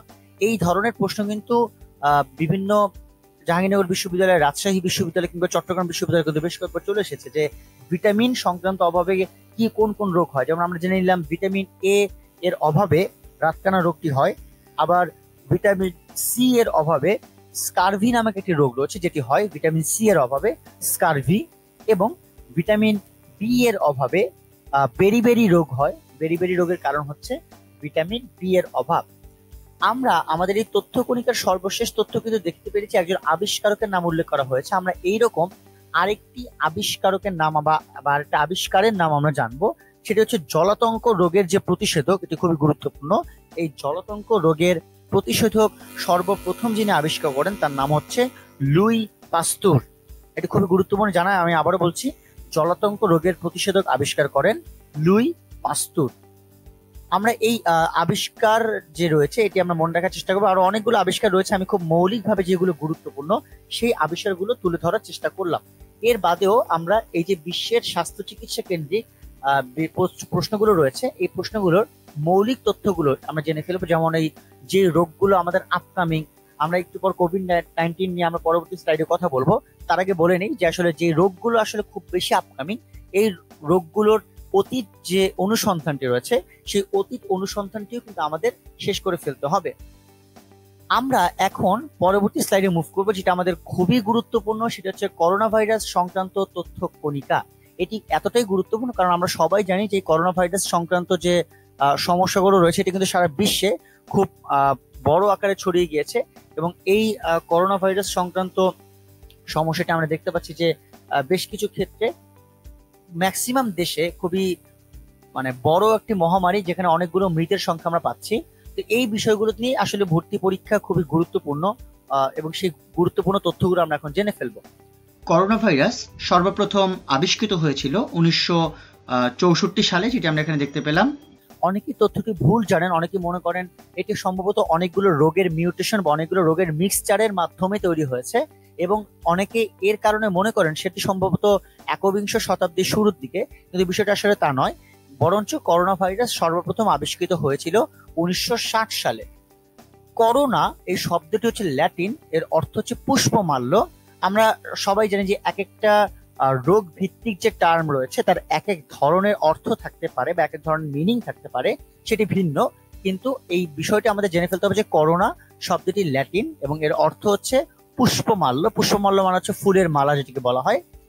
এবং যেহেতু আমরা করোনা ভাইরাসের সাম্প্রতিক বিষয় নিয়ে আলোচনা করছি, তা আমাদের জানতে হবে সম্প্রতি করোনা ভাইরাস যেটি ছড়িয়ে পড়ছে এই জায়গাটি আমাদের মনে রাখতে হবে চীনের হুবেই প্রদেশের উহান থেকে।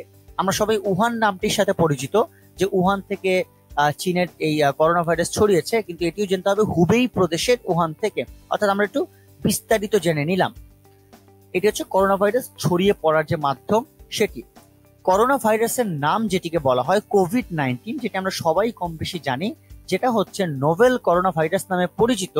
এবং সব থেকে গুরুত্বপূর্ণ বিষয় হচ্ছে করোনা ভাইরাসের 7টি টাইপ শনাক্ত হয়েছে। এটি একটু বলে নেওয়া দরকার। অনেক সময় আমাদের স্বাস্থ্য কেন্দ্রিক বা চিকিৎসা বিজ্ঞানে দেখা যায় যে আমাদের বিভিন্ন রোগের অনেকগুলো টাইপ থাকে, যেমন টাইপ 1 সার্স, টাইপ 2 সার্স, বা টাইপ 3 নিউমোনিয়া, বা টাইপ 4 প্যান্ডেমিক, এইরকম টাইপ থাকে। তো করোনা ভাইরাসের যে টাইপ, অর্থাৎ বিভিন্ন সময় যেটি কিনা নিজেকে পরিবর্তন করে, এর সর্বমোট 7টি টাইপ শনাক্ত হয়েছে। এবং এটি আসলে আমাদের জন্য খুবই ভয়ঙ্কর একটি তথ্য, এবং এটি ভয়ঙ্কর সত্য একটি তথ্য। এবং এই করোনা ভাইরাসের যে টার্মিনোলজি রয়েছে, যে আমরা সবাই কম বেশি জানি, এটিও আমরা সবসময় মনে রাখবো যে কোভিড-19 বা নোভেল করোনা ভাইরাস। এর পরবর্তীতে আমরা দেখতে পাচ্ছি ওয়ার্ল্ড হেলথ অর্গানাইজেশন, যারা কিনা এই করোনা ভাইরাস সংক্রান্ত বিভিন্ন ধরনের প্রশমন বা প্রতিরোধ কেন্দ্রিক একটি চেষ্টা করে যাচ্ছে, জাতিসংঘের যে সংস্থা, তারা করোনা ভাইরাসকে প্যান্ডেমিক বা মহামারী হিসেবে ঘোষণা করেছে 2020 সালের, অর্থাৎ আমাদের বর্তমান বছরের 11ই মার্চ। এটি খুবই গুরুত্বপূর্ণ। 11ই মার্চ 2020 সালে ওয়ার্ল্ড হেলথ অর্গানাইজেশন করোনা ভাইরাসকে প্যান্ডেমিক বা মহামারী হিসেবে ঘোষণা করেছে। এবং আমরা আমাদের বাংলাদেশে কিন্তু বর্তমানে অনেক কোভিড-19 রোগী শনাক্ত হচ্ছে। আমরা এখনো কিন্তু শনাক্ত সংখ্যাটা কিন্তু খুবই বেশি, এখনো কমতির কোনো লক্ষণ দেখা যাচ্ছে না। সেই সাপেক্ষে এই প্রশ্নটি আমাদের জেনে ফেলা দরকার যে বাংলাদেশে প্রথম কোভিড-19 রোগী শনাক্ত করা হয় 2020 সালের 8ই মার্চ। এবং সব থেকে গুরুত্বপূর্ণ বিষয়টা হচ্ছে যে ওয়ার্ল্ড হেলথ অর্গানাইজেশনের যে নিয়মিত প্রতিবেদনগুলো রয়েছে, আমরা অনেকেই হয়তোবা অনেক এক্সাক্ট তথ্য জানতে চাই যে আসলে বর্তমান এক্সাক্ট ডেথ নোটটা কিরকম। যদি কোনো কারণে কোনো একটি সময় এই করোনা ভাইরাস নামক প্যান্ডেমিক বা মহামারীটি শেষ হয়, আপনারা WHO যে ওয়েবসাইটটি রয়েছে, সেই ওয়েবসাইটে গেলে সামগ্রিক যে মৃতের সংখ্যা বা শনাক্তের সংখ্যা, সেটি কিন্তু আপনারা সেখান থেকে জানতে পারবেন। এবং সেটি যেহেতু এখন পর্যন্ত শেষ হয়নি, সেহেতু এটি এখন পর্যন্ত বলা যাচ্ছে না। কিন্তু যদি এটি কোনো কারণে শেষ হয়, আমরা সবাই চাই এটি সমাপ্তি ঘটুক, এবং সেটি শেষ হওয়ার পরবর্তীতে আপনারা WHO ওয়েবসাইট থেকে সাম্প্রতিক তথ্যটি জেনে নিতে পারেন। বাংলাদেশ নিয়ে যেহেতু আলোচনা হচ্ছে, আমরা প্রথমেই বলে নেই, বাংলাদেশে কিন্তু এই যে কোভিড-19 রোগী শনাক্ত করা কিংবা এই সম্পর্কিত ব্রিফিং করার কাজ যারা করে, তারা হচ্ছে IEDCR, যাদের সদর দপ্তর হচ্ছে মহাখালীতে অবস্থিত। আমরা IEDCR এর পূর্ণরূপ একটু জেনে নেই। IEDCR এর পূর্ণরূপ হচ্ছে institute of epidemiology, disease control and research. এই হচ্ছে IEDCR এর পূর্ণরূপ। IEDCR এর নাম আমরা সবাই শুনেছি এবং আমরা এটি জেনেছি একটু আগেও। IEDCR এর বর্তমান পরিচালক যিনি রয়েছেন, তিনি হচ্ছেন প্রফেসর ডক্টর তাহমিনা শিরিন। এবং এই IEDCR এর সদর দপ্তর ঢাকার মহাখালীতে। আমরা এখনো IEDCR এর পক্ষ থেকে যে ব্রিফিংগুলো হয় করোনা নিয়ে, সেখানে একে আমরা দেখতে পারি, যিনি কিনা ব্রিফিং করেন করোনার পরিস্থিতি নিয়ে। করোনা ভাইরাস শনাক্তের যে পরীক্ষা, সেই পরীক্ষার জন্য কিন্তু নমুনা সংগ্রহ করা হয় নাক এবং গলার লালা। এটি কিন্তু খুবই ইম্পর্টেন্ট যে নাক এবং গলার লালার যে নমুনা সংগ্রহ করার একটি বিশেষ কাঠি রয়েছে, এই কাঠির নাম হচ্ছে সোয়াব স্টিক। এটি খুবই গুরুত্বপূর্ণ। আমরা জেনে নিলাম যে করোনা ভাইরাস শনাক্তের জন্য এই নমুনা সংগ্রহ করার যে বিশেষ কাঠি, তার নাম হচ্ছে সোয়াব স্টিক। করোনা ভাইরাস ইউরোপের যে মহাদেশ ভিত্তিক ইনফরমেশনের ক্ষেত্রে ইউরোপে সর্বপ্রথম ফ্রান্সে এটি ধরা পড়ে। এই সম্পর্কিত অনেকে ভুল তথ্য জানতে পারে, যে অনেকে ইতালি মনে করতে পারে, কিন্তু না। করোনা ভাইরাসের যে একটি প্রাদুর্ভাব, তার সব থেকে বড় শিকারটি হয়তোবা ইতালি, কিন্তু সেটি আসলে ইতালিতে প্রথম ধরা পড়েনি, সেটা সর্বপ্রথম ইউরোপের ফ্রান্সে ধরা পড়ে। পরবর্তীতে অবশ্যই তারা এটিকে রিকভার করে উঠতে সক্ষম হয়েছে। আমরা সবাই জানি যে আমাদের করোনা ভাইরাসের সময় PPE এই টার্মটির সাথে আমরা অনেকেই পরিচিত, কারণ চিকিৎসকরা যখন আমাদেরকে চিকিৎসা দেয়, তখন তারা এক ধরনের অ্যাপ্রন তারা পরিধান করে থাকে, যে অ্যাপ্রনটাকে PPE বলা হয়। এবং এই PPE এর পুনরূপটা আমাদের জেনে ফেলা দরকার, সেটা হচ্ছে পার্সোনাল প্রোটেকটিভ ইকুইপমেন্ট। এটি আমরা অনেকেই দেখতে পেয়েছি বিভিন্ন হাসপাতালে, কিংবা আমরা টিভিতেও দেখতে পেয়েছি যে PPE যেটি, সেটি হচ্ছে যে এক ধরনের অনেকগুলো আবরণ কেন্দ্রিক একটি অ্যাপ্রন, বা একটি যেটিকে বলা হয় নিজেকে সেফ রাখার জন্য। এটি সাধারণত বিভিন্ন চিকিৎসকরা তারা এটি ব্যবহার করে থাকেন, এবং তারা এটি আসলে কোভিড-19 এর যারা কিনা আক্রান্ত, তাদেরকে চিকিৎসা করার জন্য এই PPE পরিধান করা একেবারে বাধ্যতামূলক। এবং বিভিন্ন ধরনের ফেস মাস্ক থেকে শুরু করে ফেস সিকিউরিটি, এই ধরনের ইকুইপমেন্ট গুলো তারা ব্যবহার করে থাকেন। প্রাথমিকভাবে আমাদের PPE এর পুনরূপটি জেনে ফেলাটা দরকার, যেটি হচ্ছে পার্সোনাল প্রোটেকটিভ ইকুইপমেন্ট। সুপ্রিয় শিক্ষার্থী বন্ধুরা, এই ছিল মোটামুটি করোনা ভাইরাস সংক্রান্ত সাম্প্রতিক যে তথ্য কণিকা, সেগুলো আমরা এই তথ্য কণিকাগুলো খুব মনোযোগ দিয়ে জেনে ফেলবো। এবং এটি কিন্তু একেবারে আপডেটেড, এবং এর বাইরে এখন পর্যন্ত ভর্তি পরীক্ষায় আসার মতো তেমন কোনো তথ্য কণিকা নেই। তারপরও আপনারা যদি খুব গুরুত্বপূর্ণ কোনো তথ্য পান, সেটিকে আপনারা দয়া করে নোট ডাউন করে নেবেন। আপনাদের একটি সাম্প্রতিক যদি নোট ডাউন করার অপশনটি থাকে সেখানে, সেটি আপনাদের জন্য আরো অনেক বেশি সুবিধাযুক্ত হবে।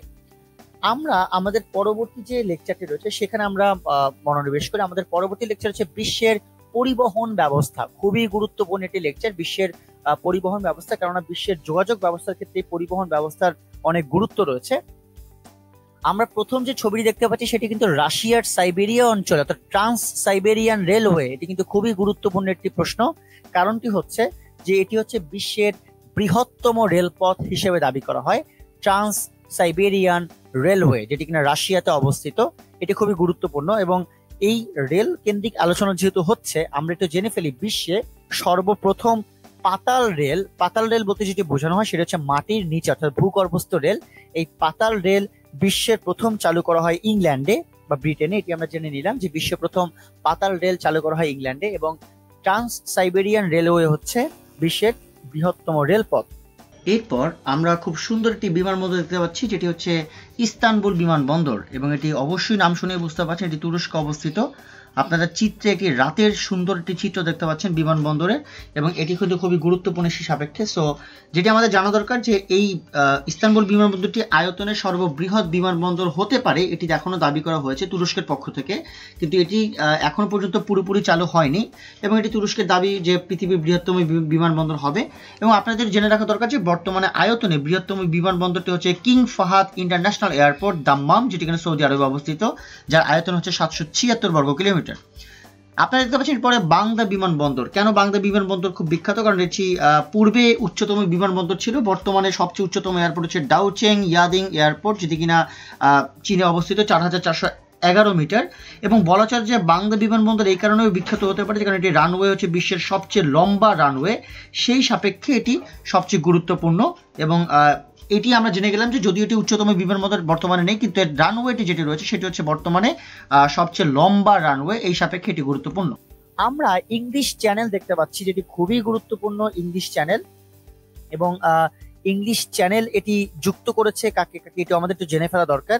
ইংলিশ চ্যানেল যুক্ত করেছে আটলান্টিক মহাসাগর এবং উত্তর মহাসাগরকে।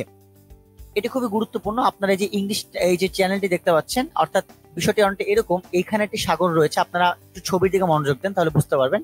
এই যে সাগরটি রয়েছে এখানে, এই সাগরে এই চ্যানেলের পানি এসে এই সাগরে মিশেছে, এবং এই চ্যানেলের পানি কিন্তু ওখানে আরেকটা সাগর রয়েছে, সেই সাগর থেকে এসেছে।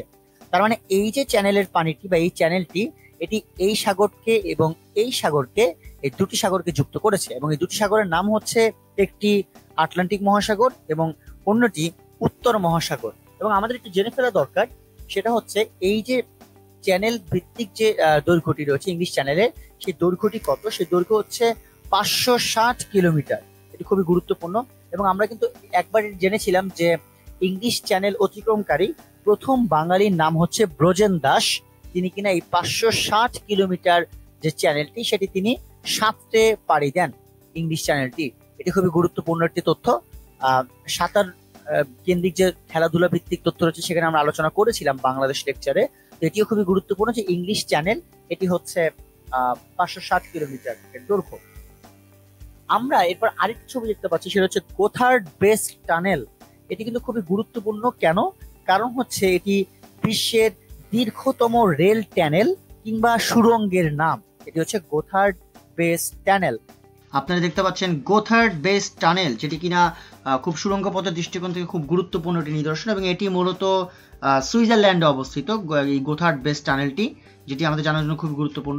আমরা লাস্ট আরেকটি ফটো দেখতে পাচ্ছি, সেটিকে বলা হয় দানিয়ং কুনসান গ্র্যান্ড সেট সেতু। এবং এই গ্র্যান্ড সেতু, এখানে সেট বলা আছে, সেতু হবে দানিয়ং কুনসান গ্র্যান্ড সেতু, এটি চীনে অবস্থিত। এবং এর নামটি বলার কারণ হচ্ছে এটি হচ্ছে বিশ্বের দীর্ঘতম সেতু। এটি খুবই গুরুত্বপূর্ণ। বিশ্বের দীর্ঘতম সেতু হচ্ছে চীনের দানিয়ং কুনসান গ্র্যান্ড সেতু। এটি খুবই গুরুত্বপূর্ণ। এবং এর পাশাপাশি আমাদের কিছু বিশ্বের পরিবহন নিয়ে আরো কিছু ইনফরমেশন জেনে ফেলতে হবে। যেমন আমরা বিমানবন্দর নিয়ে যদি আরেকটু আলোচনা করি, আমরা অনেক বিখ্যাত একটি বিমানবন্দর হচ্ছে হিথ্রো বিমানবন্দর। এটি অবস্থিত যুক্তরাজ্যে। আমরা বিমানবন্দর ক্ষেত্রে একটি ছক একটু পরে আমরা পড়বো। আমরা যদি রেলওয়ে নিয়ে একটু আলোচনা করি, যে এই রেলওয়ে ব্যবস্থা অর্থাৎ রেলপথ, যে ট্রেন চলার যে ওয়ে, এই ব্যবস্থাটি সর্বপ্রথম কত সালে চালু করা হয় এবং কারা চালু করে, এখানে একটু বলা দরকার। সেটা হচ্ছে যে এই রেলওয়ে ব্যবস্থা প্রথম উদ্বোধন করা হয় যুক্তরাজ্যে অর্থাৎ ব্রিটেনে। এটি সর্বপ্রথম উদ্বোধন করা হয়। এবং সব থেকে গুরুত্বপূর্ণ বিষয়টি হচ্ছে, আমরা যদি মার্কিন যুক্তরাষ্ট্র ভিত্তিক পর্যালোচনা করি, সেই সাপেক্ষে এটি সর্বপ্রথম রেলওয়ে ব্যবস্থা চালু করা হয় 1833 সালে। এবং 1833 সালে এটি মার্কিন যুক্তরাষ্ট্রে, কিন্তু আমরা যদি বাংলাদেশের ক্ষেত্রে এটি ব্যবহার করি, বাংলাদেশের ক্ষেত্রে তথ্যটি এরকম হবে যে 1854 সালে বাংলাদেশে প্রথম রেলওয়ে ব্যবস্থা চালু হয়। এছাড়াও জার্মানির একটি বিখ্যাত বিমানবন্দর রয়েছে, সেটা হচ্ছে ফ্রাঙ্কফুর্ট বিমানবন্দর। এটি আমরা জেনে ফেললাম যে আসলে ফ্রাঙ্কফুর্ট বিমানবন্দর এটি জার্মানিতে অবস্থিত। আমরা কিছুক্ষণ পরের স্লাইডে আমরা বিমানবন্দর কেন্দ্রিক একটি ছক দেখতে পাবো, সেটি নিয়ে আমরা একটু পরে আলোচনা করব। আমরা আরেকটু জেনে নিই যে বিখ্যাত নারিতা আন্তর্জাতিক বিমানবন্দর নামে একটি বিমানবন্দর রয়েছে, যেটি কিনা জাপানে অবস্থিত, এবং এটিও খুবই গুরুত্বপূর্ণ একটি বিষয়। একই সাথে এশিয়ান হাইওয়ে, যেটি কিনা বিশ্বের পরিবহন ব্যবস্থার ক্ষেত্রে খুবই গুরুত্বপূর্ণ একটি ভূমিকা পালন করে, এশিয়ান হাইওয়ে। সেই এশিয়ান হাইওয়ের প্রতিষ্ঠার উদ্যোগ যারা গ্রহণ করে তারা হচ্ছে এসক্যাপ। এসক্যাপ সংগঠনটি কারা, এটি আমরা একটু জেনে নিই। এসক্যাপ সংগঠনটি হচ্ছে economic and social commission for Asia and Pacific, এবং এই কমিশনটি মূলত বিভিন্ন ধরনের পরিবহন ব্যবস্থা, যেটি কিনা এশীয় কেন্দ্রিক, সেই সকল পরিবহন ব্যবস্থা কেন্দ্রিক উদ্যোগ তারা গ্রহণ করে। আমরা এর পরবর্তীতে জেনে নিব আসলে এসক্যাপ সংগঠনটি একই সাথে জাতিসংঘভুক্ত একটি সংস্থা, এবং এই জাতিসংঘভুক্ত সংস্থাটি এশিয়ান হাইওয়ে প্রতিষ্ঠার উদ্যোগটি গ্রহণ করে 1959 সালে। এটি খুবই গুরুত্বপূর্ণ একটি তথ্য, যেটি কিনা এশিয়ান হাইওয়ের মাধ্যমে আমরা জানি বিশ্বের অনেকগুলো দেশ ট্রানজিট ব্যবস্থার মাধ্যমে কিংবা পণ্য আনা নেওয়ার মাধ্যমে তারা সংযুক্ত অবস্থানে রয়েছে। এর পরবর্তীতে আমরা যেহেতু আমরা রেল টানেল বা গোথার্ড বেস টানেলের ছবিটা আমরা এখানে দেখতে পাচ্ছি, এবং এই গোথার্ড বেস টানেলের পাশাপাশি আমরা আরো কয়েকটি টানেলের উল্লেখ করি। যেমন একটি টানেল রয়েছে চ্যানেল টানেল, এবং এই চ্যানেল টানেল যে দুটি দেশকে সংযুক্ত করেছে সেই দুটি দেশ হচ্ছে ব্রিটেন এবং ফ্রান্স।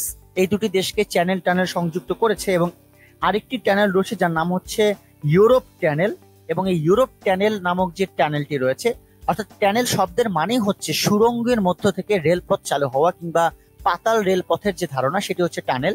এবং এই ইউরোপ টানেলটি প্রতিষ্ঠিত হয় 1986 সালে। এটিও আমাদের একটি গুরুত্বপূর্ণ তথ্য, আমরা এটি জেনে নিলাম।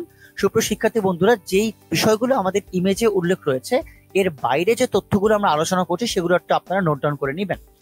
এবং যেহেতু সেতুর কথাটাও একই সাথে চলে আসলো, আমরা আরেকটু বলে রাখি যে বিশ্বের দীর্ঘতম সেতু যেমন আমরা দানিয়ং কুনসান গ্র্যান্ড সেতুকে বলতে পারি, কিন্তু যদি প্রশ্ন আসে বিশ্বের দীর্ঘতম রেল সেতু কোনটি, অর্থাৎ যেই সেতুটি শুধুমাত্র রেলের জন্য ব্যবহৃত, সেই রেল সেতু হচ্ছে সান ফ্রান্সিসকো, যেটি কিনা যুক্তরাষ্ট্রে অবস্থিত।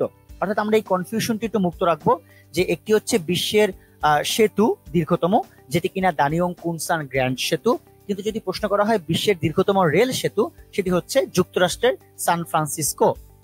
আমরা আমাদের পরবর্তী আলোচনার দিকে মনোনিবেশ করি।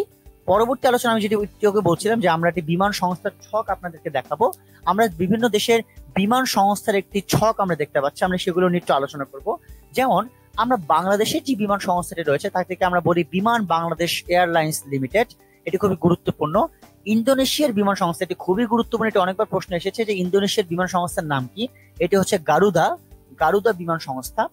সৌদি আরবের বিমান সংস্থার নাম হচ্ছে সাউদিয়া, এটিও খুবই গুরুত্বপূর্ণ। স্পেনের বিমান সংস্থার নাম হচ্ছে ইবিডিয়া সাধারণত একটি অঞ্চলের নাম, এবং একই সাথে এটি স্পেনের বিমান সংস্থারও নাম।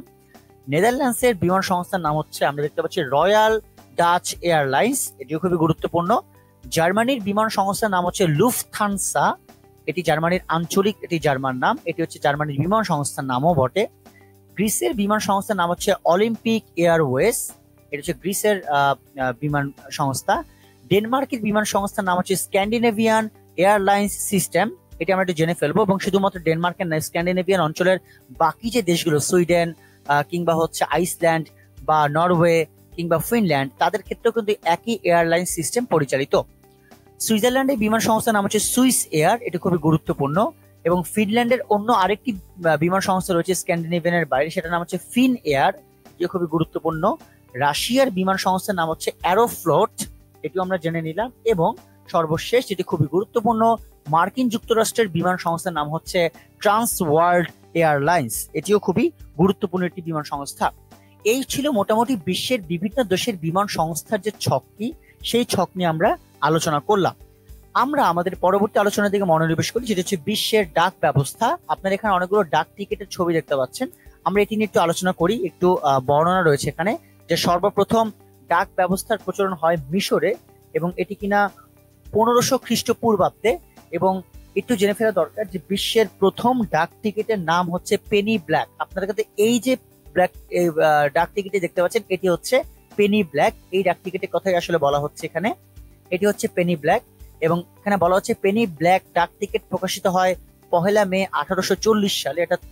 এটি অনেক অতীত ঐতিহ্য কেন্দ্রিক একটি ডাক টিকিট। এই যেখানে লেখা আছে পোস্টেজ 1 পেনি, এটি হচ্ছে মূলত পেনি ব্ল্যাক। এবং পেনি ব্ল্যাক ডাক টিকিটে রানী ভিক্টোরিয়ার ছবি ছিল। আমরা এখানেও দেখতে পাচ্ছি এই যে ছবিটি, এটি হচ্ছে রানী ভিক্টোরিয়ার ছবি, এবং এটি হচ্ছে বিশ্বের ডাক ব্যবস্থার একটি বর্ণনা। যেই দেশের ডাক টিকিটে দেশের নাম লেখা থাকে না সেটা হচ্ছে গ্রেট ব্রিটেন। আপনারা এই যে সবুজ রঙের একটি ডাক টিকিট দেখতে পাচ্ছেন, এটি মূলত গ্রেট ব্রিটেনের ডাক টিকিট, যেখানে রানীর ছবি দেখা যাচ্ছে, কিন্তু এখানে কিন্তু ব্রিটেন নামক শব্দটার উল্লেখটি নেই। আবার অনেক দেশের ডাক টিকিট একটু ভিন্ন রয়েছে, যেমনটা হচ্ছে যে জাপানের যে ডাক টিকিট, সেই জাপানের ডাক টিকিটের নাম লেখা থাকে নিপ্পন। এই হচ্ছে জাপানের ডাক টিকিট। আপনারা একটু খেয়াল করে দেখেন, এই জায়গায় নিপ্পনটি লেখা রয়েছে। এই হচ্ছে মূলত জাপানের ডাক টিকিটের পরিচিতি। বিশ্বের ডাক ব্যবস্থা আমাদের ভর্তি পরীক্ষার জন্য মোটামুটি গুরুত্বপূর্ণ, কিন্তু যেই তথ্যগুলো খুব বেশি গুরুত্বপূর্ণ বা তথ্যগুলো ডাক ব্যবস্থার অন্তর্ভুক্তিতে বেশি প্রয়োজন, সেই তথ্যগুলো আমরা পড়ে ফেললাম। তো সামগ্রিকভাবে এই ছিল মোটামুটি আমাদের আজকের যে বিস্তারিত লেকচারের ধরনটি, সেটি আমরা একটু জেনে নিব যে আমাদের আজকের লেকচারের ধরন অনুযায়ী যে প্রশ্নগুলো আসলে বিগত বছরের ভর্তি পরীক্ষাগুলোতে চলে আসছে কিংবা ভবিষ্যতে আসার সম্ভাবনা রয়েছে, সেই বিষয়গুলো আমরা প্রথমেই পূর্ববর্তী প্রশ্ন দেখতে পাচ্ছি যে ইমোজি শব্দটি কোন ভাষা থেকে এসেছে। ইমোজি শব্দটি যে ভাষা থেকে এসেছে সেটি হচ্ছে যে জাপানিজ ভাষা থেকে। এটি খুবই গুরুত্বপূর্ণ, ঢাকা ইউনিভার্সিটিতে এই প্রশ্নটি একবার চলে এসেছে। এরপর আমরা দেখতে পাচ্ছি স্ট্যাচু অফ পিস কোথায় অবস্থিত, এবং এর উত্তরটি হচ্ছে নাগাসাকিতে অবস্থিত। অর্থাৎ এটি জাপানের একটি জায়গা নাগাসাকি, এবং এই নাগাসাকিতেই আসলে স্ট্যাচু অফ পিস অবস্থিত। এবং এই প্রশ্নটি গুরুত্বপূর্ণ, এটি অনেকবার ঢাকা ইউনিভার্সিটিতে, জগন্নাথ ইউনিভার্সিটিতে 3বার চলে এসেছে 2টি ইউনিটে। এরপর দেখতে পাচ্ছি এডেন কোন দেশের সমুদ্র বন্দর। এই প্রশ্নটি খুবই গুরুত্বপূর্ণ, ঢাকা ইউনিভার্সিটির বি ইউনিটে 2016 সালে চলে এসেছে, এবং এর উত্তরটি হচ্ছে এটি ইয়েমেনের সমুদ্র বন্দর। এখানে অপশন ছিল ইয়েমেন, ওমান, কাতার, ইরাক। তো উত্তরটি হচ্ছে ইয়েমেনের সমুদ্র বন্দর এডেন। কোন দেশে সমুদ্র বন্দর নেই, এই প্রশ্নটি খুবই গুরুত্বপূর্ণ, এবং এটিও ঢাকা ইউনিভার্সিটি 2016 সালের বি ইউনিটে চলে এসেছে, খুবই গুরুত্বপূর্ণ বটে। এবং এর উত্তরটি ওই প্রশ্নের অপশন সাপেক্ষে উত্তরটি হচ্ছে আফগানিস্তান। আফগানিস্তানে আসলে কোনো সমুদ্র বন্দর নেই। আমরা যদি আমাদের পরবর্তী যে প্রশ্নটি সেটি দেখতে পারি, সেটা হচ্ছে সর্বপ্রথম পরীক্ষামূলক ইন্টারনেট চালু হয় কোন বিশ্ববিদ্যালয়। এটি খুবই গুরুত্বপূর্ণ তথ্য, এবং পরীক্ষামূলক ইন্টারনেট চালু হওয়ার ক্ষেত্রে সর্বপ্রথম যে বিশ্ববিদ্যালয়টি রয়েছে সেটি হচ্ছে অক্সফোর্ড বিশ্ববিদ্যালয়। আমরা যেটি জেনেছি কিছুক্ষণ পূর্বে, এটি হচ্ছে সর্বপ্রথম পরীক্ষামূলকভাবে ইন্টারনেট চালনা করা হয়, এবং এটি মূলত যেটিকে বলা হয় যে পরীক্ষামূলকভাবে ইন্টারনেট এবং একই সাথে বিশ্ববিদ্যালয় ভিত্তিক সামগ্রিকভাবে ইন্টারনেট ছড়িয়ে দেওয়ার ক্ষেত্রে। এরপর বলা রয়েছে জাতিসংঘ বিশ্ববিদ্যালয় কোথায়। জাতিসংঘ বিশ্ববিদ্যালয় অবস্থিত হচ্ছে জাপানের টোকিওতে, এবং এই প্রশ্নটি খুবই গুরুত্বপূর্ণ। এটি ডিইউ 2015 সালে বি ইউনিটে রয়েছে, জাহাঙ্গীরনগর ইউনিভার্সিটিতে এই প্রশ্নটি এসেছে। এবং সর্বশেষ আমরা যে প্রশ্নটি দেখতে পাচ্ছি, আমি কিন্তু আমার লেকচারের মধ্যেও বলেছিলাম যে এই প্রশ্নটি অনেক আগে অনেকবার করে এসেছে ঢাকা ইউনিভার্সিটির 2016 সালে, যেটা হচ্ছে গারুদা কোন দেশের বিমান সংস্থা। আমরা কিছুক্ষণ আগেই প্রশ্নটি পড়লাম, সেটা হচ্ছে ইন্দোনেশিয়ার বিমান সংস্থা হচ্ছে গারুদা। মূলত এই ছিল আমাদের আজকের লেকচার ওরিয়েন্টেড বিভিন্ন ধরনের পূর্ববর্তী বছরের প্রশ্নসমূহ। আমাদের আজকের লেকচার কেন্দ্রিক যে বিষয়গুলো আপনাদের বলবো, সেটি হচ্ছে যে বিশ্বের মুদ্রা ব্যবস্থার বিষয়টা আমি শুরুতেই বলেছি। আপনারা দয়া করে এই মুদ্রা ব্যবস্থার কনসেপ্টটিকে একটু ভালোভাবে পড়ে নেবেন। একটি মুদ্রার মাধ্যমে যেভাবে অনেকগুলো দেশ কভার করা যায়, সেই রকম যে ছকগুলো রয়েছে সেই ছকগুলো আমরা একটু নোট ডাউন করবো এবং পড়ার চেষ্টা করব। একই সাথে শিল্প কারখানা, সেই বিষয়গুলো আমরা ইমেজ দেখে পড়লে যেটা হবে, আমাদের এই তথ্যগুলো অনেক বেশি ভিজুয়ালাইজ থাকবে। আমাদের শিক্ষা ব্যবস্থা কেন্দ্রিক আমরা অনেকগুলো ইমেজ দেখে তথ্যগুলো জেনে নিলাম। একইভাবে মোর ইম্পর্টেন্টলি স্বাস্থ্য এবং চিকিৎসার ক্ষেত্রে কোভিড-19 যে স্লাইডটি রয়েছে বা যে তথ্য কণিকাগুলো রয়েছে সেগুলো খুবই গুরুত্বপূর্ণ, আপনারা একটু পড়ে ফেলবেন খুব মনোযোগ সহকারে। এবং একই সাথে সর্বশেষ যে বিশ্বের পরিবহন ও যোগাযোগ ব্যবস্থা, এখান থেকেও কিন্তু অনেক প্রশ্ন পরীক্ষায় আসে, বিশেষ করে ঢাকা বিশ্ববিদ্যালয় এবং জাহাঙ্গীরনগর বিশ্ববিদ্যালয়ে কিন্তু বেশ কয়েকবার এই প্রশ্নগুলো চলে এসেছে পরিবহন এবং যোগাযোগ ব্যবস্থা কেন্দ্রিক। আপনারা ওই প্রশ্নগুলো, যে তথ্যগুলো আমি বললাম এবং যার বাইরে আমি তথ্যগুলো বললাম, এই তথ্যগুলো আপনারা একটু মনোযোগ দিয়ে নোট ডাউন করে পড়ে ফেলবেন। তো এই ছিল মোটামুটি আমাদের আজকের লেকচার। সবাইকে আন্তরিক ধন্যবাদ জানাচ্ছি এতক্ষণ ধরে আমাদের আজকের লেকচারটি শোনার জন্য, এবং ইনশাল্লাহ আপনাদের পরবর্তীতে অন্য কোনো লেকচারে আপনাদের সামনে আবার হাজির হব সাধারণ জ্ঞানের অন্য কোনো বিষয়গুলো নিয়ে। আপনারা এই পর্যন্ত যে লেকচারটুকু শুনলেন সেই লেকচারটুকু আশা করি আপনারা মনোযোগ দিয়ে পড়াশোনা করতে পারবেন, আত্মস্থ করতে পারবেন, এবং পরবর্তী লেকচারে ইনশাল্লাহ আপনাদের সাথে দেখা হবে। ততদিন পর্যন্ত ভালো থাকবেন, সুস্থ থাকবেন এবং 10 মিনিট স্কুলের সাথেই থাকবেন। সবাইকে আন্তরিক ধন্যবাদ।